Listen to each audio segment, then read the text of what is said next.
Hello guys, house everyone. मेरा नाम है शुभम और senior trader and mentor at और था। कैसा गया अपना दिन, कैसे सेटअप है, ट्रेड किया और कल की एनालिसिस क्या हो सकती है। निफ्टी पे एक स्पेशल एनालिसिस है मेरे पास कि निफ्टी का स्ट्रक्चर क्या चल रहा है इस time. First sign of reversal हमें मिल गया, स्क्रीन पे जाके समझते हैं। अगर आज मैं सुबह का सेटअप देखूं, सुबह मार्केट गैप अप खुली थी। पहली रेड कैंडल में एक स्ट्रॉन्ग बाइंग देखने को मिलती है और डेल्टा डाइवर्जन देखने को मिलता है। दो कैंडल अगर आप फ्यूचर पर देखोगे तो रेड बनी थी, ऊपर नीचे दोनों एंड से रिजेक्शन आई थी, पर 56% से भी ज्यादा बाइंग आई थी इस पे। अच्छे खासे मार्केट लिमिट ऑर्डर्स प्रोसेस हुए थे यहाँ पे और डेल्टा डाइवर्जेंस पे हमारा सेटअप होता है। ट्रिगर हम यहीं पे लॉन्ग करते हैं, डे लो का स्टॉप लॉस रखते हैं और हमें मिलता है एक बढ़िया टारगेट। टारगेट्स के लिए हम बेसिकली आईडीएस यूज करते हैं। हमने देखा कि भैया यहाँ पे हमारी एंट्री होती है, ये हमारा स्टॉप लॉस होता है फ्यूचर्स पे और टारगेट वन हमारा हिट होता है यहाँ पे। इसके बाद दो मार्केट ने यहाँ से रिजेक्शन लेके नीचे आई, हमारे पास सेटअप भी आया था, पर क्योंकि हम लॉन्ग थे सुबह अच्छा पैसा बन गया था तो उसके बाद हम मार्केट में एंट्री नहीं करी और आज का दिन हमने यहीं पे किया खत्म। राइट। सिमिलरली बैंक निफ्टी में भी सुबह ऐसे ही सेटअप आया था हमारे पास। बैंक निफ्टी में भी हमारे पास ट्रेड मिला था, अच्छा सुबह डेल्टा डाइवर्जन आई, वहां पे हमने एंट्री मारी और अपना बढ़िया टारगेट अपने को मिल गया था आईडीएस पे। इन दोनों को कंबाइन करके मैं अपनी पर्सनल ट्रेडिंग करता हूं। यहां से मेरे को कंफर्मेशन मिलती है कि कंसोलिडेशन में मेजरली हो गया रहा है और जब ब्रेकआउट आता है तो मैं एग्जिट लेने के ऊपर चलता हूं, क्योंकि ब्रेकआउट्स कब फेकआउट्स बन जाते हैं इंडियन मार्केट में पता ही नहीं होता है। इसलिए आई ऑलवेज प्रेफर कि भैया ब्रेकआउट से पहले अगर कोई साइन मिल जाए, कोई तरीका मिल जाए जिससे मैं एंट्री कर पाऊं, और वो तरीका हमेशा के से मेरे को काम मदद करता आया है, वो है आपका ऑर्डर फ्लो एनालिसिस। अब लेवल्स की बात करते हैं। लेवल्स निफ्टी के लिए क्या हो सकते हैं अगर हम एक बार आए वीकली टाइम फ्रेम पे। राइट। वीकली टाइम फ्रेम पे हमारे पास एक स्विंग लो यहाँ पे है और एक स्विंग हाई यहाँ पे है। राइट। सो अगर हम इस स्विंग लो से इस स्विंग हाई तक जाएं तो हम हैं 0.5 0.618 के गोल्डन जोन में। राइट। अब इसको कर लेते हैं एक बार फटाफट मार्क। राइट। क्योंकि ये जो लो लगा है ये हमारे लिए क्रूशल लो है। इस लो पे ही मार्केट डिपेंड करती है कि बुलिश होगी कि बेयरिश होगी। अब दूसरी चीज जो हमको देखनी पड़ेगी वीकली टाइम फ्रेम पे, वो जो हमें नेक्स्ट हफ्ते देखनी है कि क्या इस पे फॉलो अप कैंडल आती है, क्या मार्केट यहाँ से यहाँ निकलती है। इसके चांसेस अगर हम डेली टाइम फ्रेम पे देखें और समझें डेली टाइम फ्रेम पे क्या हुआ। डेली टाइम फ्रेम पे जहां पे हमारा फिबोनाची का वीकली लो है वहीं पे सरप्राइजिंगली हमारा अब डेली टाइम फ्रेम पे एक लोअर लो लगा दिखता है। अब कौन सा सही होगा? ऑफ कोर्स हम इंपॉर्टेंस की जब बात करते हैं हम हमेशा इंपॉर्टेंस देते हैं वीकली टाइम फ्रेम को, but this is what happens in the market. अगर ये लो लग चुका है हमें अब क्रूशल रहना पड़ेगा। It's time to stay neutral. देखो, जब भी मैं मार्केट की बात करता हूं मैं हमेशा एक चीज बहुत क्लियरली बोलता हूं कि टाइम आता है जब आपको मार्केट पे न्यूट्रल होना होता है और टाइम आता है जब आपको बुलिश या बेयरिश होना होता है। अभी हम मार्केट पे न्यूट्रल हो चुके हैं। इसका रीजन एक बहुत सिंपल है, क्योंकि अभी वीकली टाइम फ्रेम पे हमने दो 0.618 से रिट्रेसमेंट करी है, पर हमने फर्स्ट साइन ऑफ रिवर्सल दे दिया है निफ्टी के चार्ट पे। Right. First sign of reversal का मतलब क्या है कि हाई चांसेस हो सकते हैं मार्केट जैसे ऐसे ऊपर गई थी अब थोड़ी करेक्शन करके नीचे आए। राइट। ये कहाँ पता लगेगा? इसके लिए ये एक जोन बनाना है, ये एक लेवल ढूंढना है हमें। क्या इस लेवल की रिस्पेक्ट होती है, क्या मार्केट यहाँ पर रिजेक्शन लेती है, या फिर विदाउट किसी rejection market straight and short अपना अप ट्रेंड कंटिन्यू करती है, और इसको एक तरीके से फेक आउट कंसिडर करेंगे हम। राइट। अब ये लेवल निकालने के लिए क्या करेंगे? हम एक सिंपल चीज करेंगे। वीकली में हमने बुलिश लगाया था, यहां पे हम लगाएंगे बेयरिश, क्योंकि हम किस जोन में हैं? हम न्यूट्रल जोन में हैं। हम बुलिश भी नहीं है अभी, हम बेयरिश भी नहीं है। हम बुलिश कब होंगे मार्केट पे?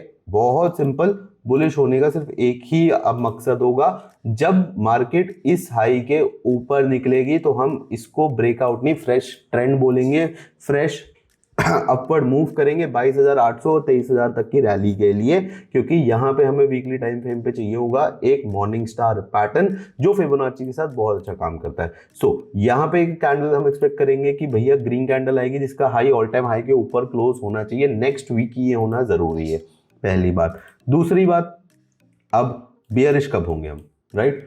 बियरिश होने के लिए बहुत सिंपल सेटअप है। जैसे मार्केट ये आई है, राइट, पुल बैक लेगी, यहाँ पे जाके हमें वेट करना है प्राइस एक्शन का। अगर यहाँ से एक प्राइस एक्शन मिलता है तो भैया हम अच्छे खासे बियरिश होंगे कुछ टाइम के लिए।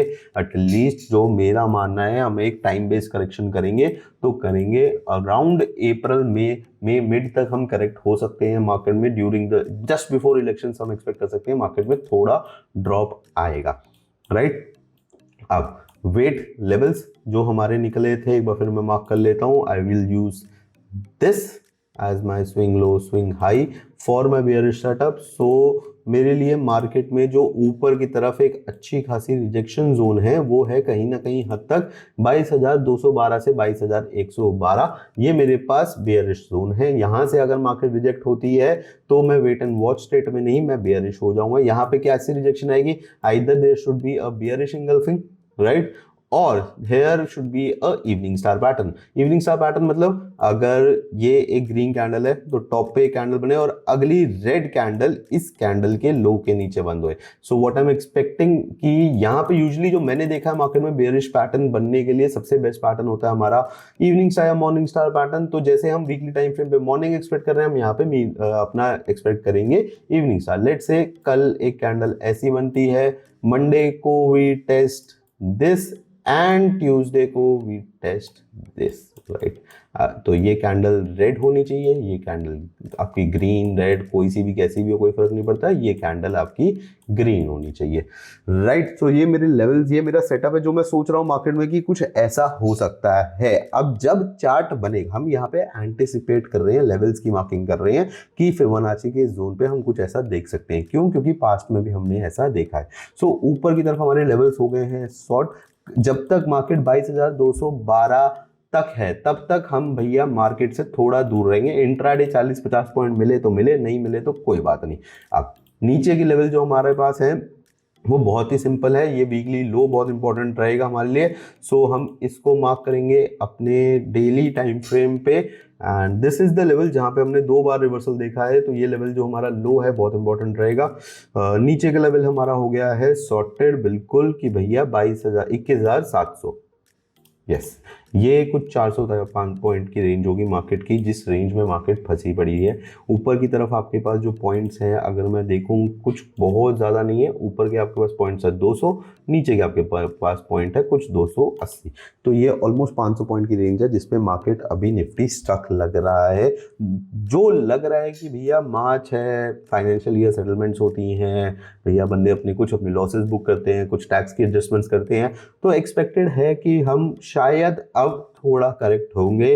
अप्रैल और मई तक हम करेक्ट हो सकते हैं, मार्केट को थोड़ा नीचे देख सकते हैं क्योंकि मार्केट का स्ट्रक्चर कहीं ना कहीं फर्स्ट साइन ऑफ रिवर्सल आ चुका है और बहुत टाइम हो गया मार्केट में कोई अच्छी करेक्शन भी नहीं आई है। अच्छी करेक्शन से मतलब था मैं जैसे हमने यहाँ पे एक करेक्शन देखी थी, हमने इस फेस में एक करेक्शन देखी थी, थोड़ी करेक्शन ड्यू है, 12,000 नहीं आ रही है, 16,000 नहीं आ रही है, एक अच्छी करेक्शन होना जायज़ है और हो सकती है मार्केट में। हम एक्सपेक्ट करेंगे कहीं ना कहीं हद तक मार्केट एक बारी के लिए 20-250 का एक गैप है जो मेरे को बहुत टाइम से परेशान कर रहा है। सो अगर मार्केट यहाँ से बेरिश होती है तो हमारा एक सिंपल सेटअप होगा 22,500 22,300 का।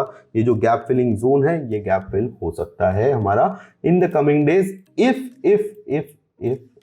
बहुत बड़ा इफ है यहाँ पे, बहुत ज़्यादा इफ है। अगर यहाँ से रिजेक्ट होके हम एक लोअर लो लगाने जाएंगे तभी।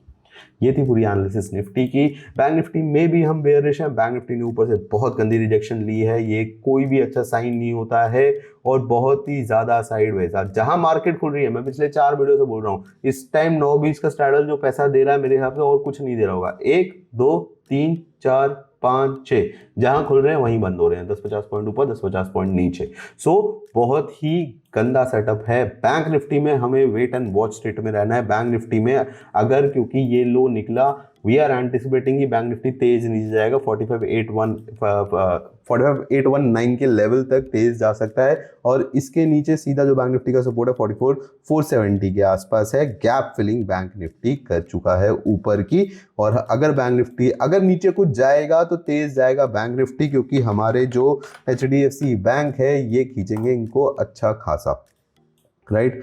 हमने देखा था कुछ टाइम पहले बैंक निफ्टी में गैप डाउन आया था, फिर continuous gap down gap down gap down हुए थे। उसके बाद से अभी तक हम कंसोलिडेशन फेज में हैं। कोई क्लियर साइन नहीं है कि ऊपर जा रहे हैं, कोई क्लियर साइन नहीं है कि अभी नीचे आ रहे हैं। इन्वेस्टमेंट पर्पसेस के लिए बहुत अच्छा है, पर अभी एचडीएफसी बैंक में ट्रेडिंग का मामला मेरे को सही नहीं लग रहा है। सो एचडीएफसी बैंक में अगर आप स्विंग ट्रेडिंग करते हो या पोजिशनल करते हो, आप इन्वेस्टमेंट्स के लिए अलग चीज करो, उसको अलग कंसिडर करो। ट्रेडिंग के लिए अभी स्टॉक से रहो दूर, क्योंकि यही डिसाइड करेगा कि कहाँ जाना है हमारे बैंक निफ्टी ने। और इसके हालात देख के ऐसा लग रहा है कि कुछ बहुत अच्छा नहीं है। अभी तक बैंक निफ्टी इतना अच्छा मूव दे चुका है ऊपर की तरफ, एचडीएफसी बैंक से हमें कुछ बहुत बड़ा मूव देखने को नहीं मिला है। ये अगर सोता रहा तो मार्केट भी सो जाएगी। सो गाइस, ये थी मेरी पूरी एनालिसिस किस पे हमने ट्रेड किया। अब क्या लेवल्स की हम वेट कर रहे हैं मार्केट में, वेट एंड वॉच स्टेट में इस टाइम मार्केट पे। कोई भी ट्रेड लेने से पहले इस टाइम रिस्क जरूर देखना। मार्च का महीना बार बार बोल रहा हूँ बहुत खराब होता है, बहुत वॉलेटाइल होता है। मार्केट से 10 दिन बाहर भी बैठ जाओगे, कोई दिक्कत नहीं होगी। बाकी कोई भी ट्रेड लेने से पहले अपनी एनालिसिस जरूर करना, किसी को भी ब्लाइंडली फॉलो मत करना। I will see you guys in the next video.